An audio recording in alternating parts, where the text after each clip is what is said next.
should you be on social media, or should you even be promoting your business on social media?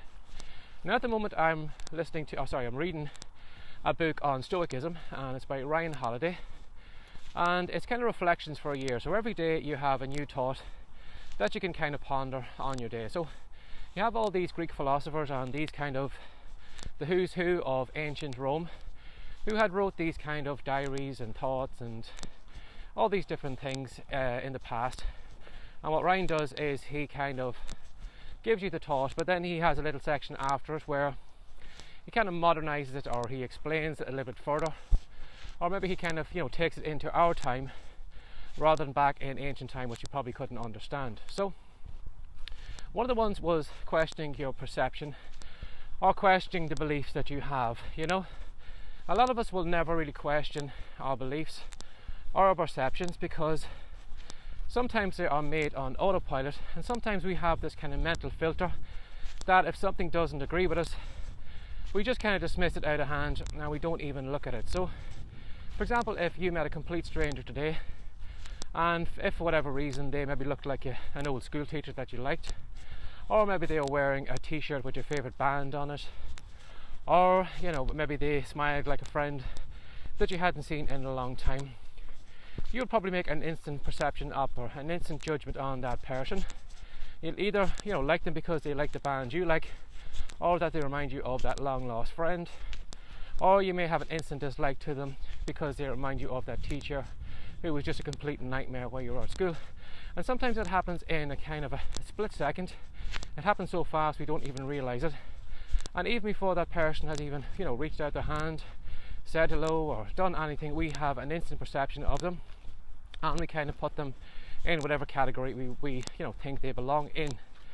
So in that case, as Ryan said, question your perceptions. Even though you may see somebody in a particular way, they mightn't be like that at all. It could be just the mental kind of filtering or the mental software that's in your head, and that is how you are judging them. Now, going back to social media and should you use it for your business, after that I was just looking on Quora, and somebody had asked a question: how do I sell more books? Now, as the answers were coming in, I was just looking at them, and again I would have answered probably the question the same way. One of the answers that came up a few times was social media. Get on social media, tell everyone tell everyone on social media about your book, and that is one way you're going to make sales. But if you imagine for a minute I had a small store, and you came to my store one day excuse me, I think I've got a frog in my throat this morning, and you came to my store this morning and you said to me, I have a magazine here, it's a weekly or monthly magazine, and you can buy an advertisement spot in it, but you can get your little ad in front of 100,000 people. Now, if I didn't really think about that for a moment, I would think to myself, wow, 100,000 people, that's fantastic. And instead they said, right, it's only $100 for a month. Every month it'll be $100, and we'll get you in front of that audience in our magazine. So I hand over that person my $100, and I sit and I wait, and I could be standing there at my little shop counter every day, twiddling my thumbs, looking around. Maybe the odd customer comes in. Did they come from that advertisement? I'm not sure. Maybe there's an increase in traffic, so maybe it's come from that ad. And then what happens then if my subscriptions renews, and then I pay another $100? And what happens if the traffic at my store goes down a little bit? Is it because the ad wasn't working too well, or is it because of something else? Now, if I'm maybe confusing you a little bit here, what I mean by my explanation is that there's no way you can actually judge how successful that ad was, because you are just throwing your ad in front of 100,000 people. You can't be guaranteed how many people are clicking on it, and you can't measure how many people are actually picking up the phone maybe to ring your store, or to go in your door, or do an online order or whatever, because it's simply just something that is out of your control. You can't see what's going on, so you don't actually know if that $100 you're spending every month, whether it is only bringing in $1, whether it's only bringing in $10, or whether it's bringing in $300. so you don't know how useful that ad is.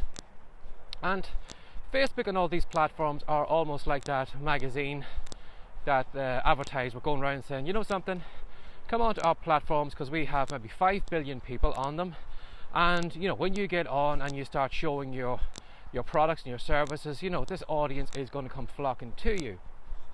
But if you don't know, you know, if that is actually working, and you are slogging your guts out all the time, creating content for it, you know, showing up every day, you have to wonder then, is it really worth your while, or what is the kind of result you're getting out of it? For the majority of people, they will never test what results they are getting out of social media. Now sometimes it can be a big wake-up call if you have maybe a website or a blog, if you go into your web hosting and you have a look at the statistics.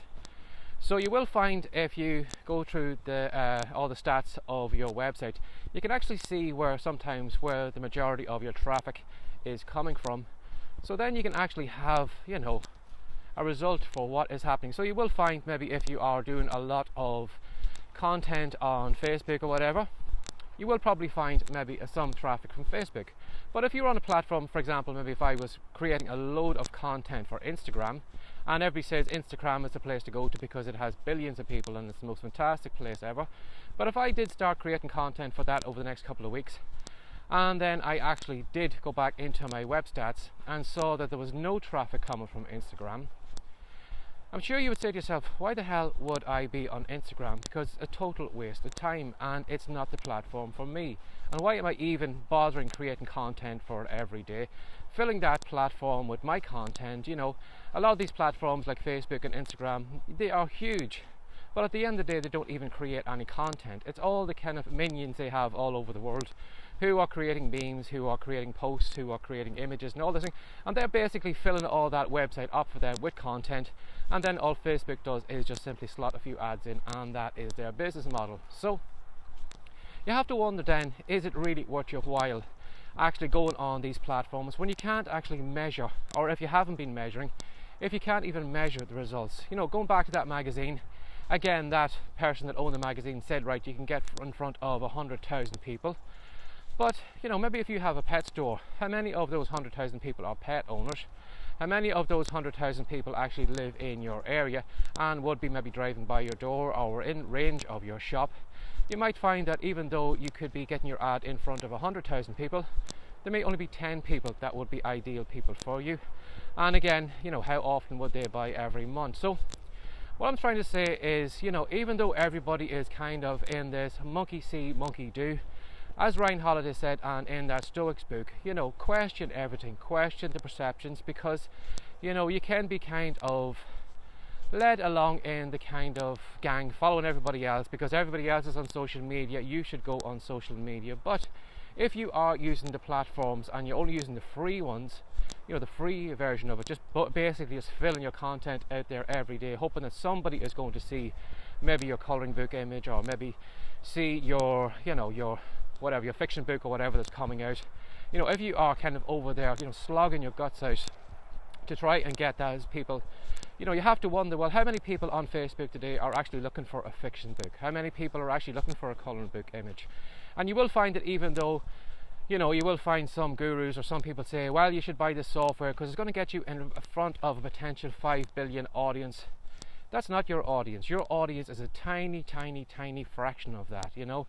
It's a tiny fraction which are colouring book fans. It's a tiny fraction who are maybe into, you know, old-fashioned romance books or whatever. It's not 5 billion. So even though you may think, well, you know, I should get my content out there because I'm going to get in front of these 5 billion people, I'm going to make a fortune, I'm going to retire on these social media posts. I'm here to tell you, maybe it's time to question all that. Maybe it's time to stop, you know, being a monkey see, monkey do, following the herd, and more or less just kind of walking off the cliff with everyone else because everyone else is walking that way, you know.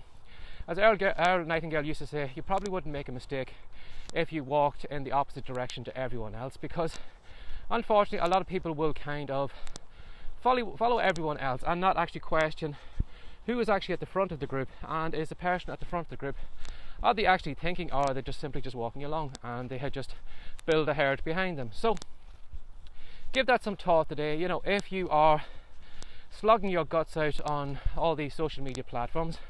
Right now at the moment I'm after thinking about this, I'm probably going to wind back on how much social media stuff I do. In fact, I think I'll actually stop creating content for the social media platforms because I'm actually making it work for myself, and sometimes at the end of the day I feel a little bit guilty saying, oh wow, I should have created an image today for Facebook, I should have created an image for Instagram, and in some way I almost feel a little bit guilty that I haven't put something on those platforms, which when you think about it is totally ridiculous. Like me feeling guilty for not filling out someone else's platform, that is a little bit questionable. So I am probably going to wind back on whatever content I'm putting on social media. I'm not going to be putting as much out as I used to, and I'm basically just going to share whatever videos, whatever blog posts or whatever on the platform. But as for me actually spending hours there creating content for it or hanging out on it and building a tribe or whatever, I think the best thing if you are going to do something like that is to go with the paid option. With the paid option, you're not targeting the 5 billion people who are just strolling through Facebook today. You can actually target the colouring book people, and when you actually do some kind of paid promotions or paid work on social media platforms, you can narrow down your audience. You can actually see, well, if I'm putting in $10 a day and I am only making $10, well then I need to change something so that I make a profit on it. You're not like that person who is buying that ad space in the magazine, hasn't got a clue whether that ad is working or not, because they don't get the kind of information or the analytics or the figures on the other side, so they can't actually see if it's working or not. Now this post is probably longer than I usually do, and I'm sorry if I'm keeping you longer than I normally do, but I just thought I would I just had that idea in my head this morning. I thought I would get it out to you. Is everybody is kind of saying social media is the place to go, you have to be in social media, but at the end of the day, do you really have to? Question everything, have a look and see how much content you're putting on social media. Go into your web stats or whatever. Is there some way you can measure what is results of what you're doing? And if you can't measure the results, well then how do you know then if it's successful or not?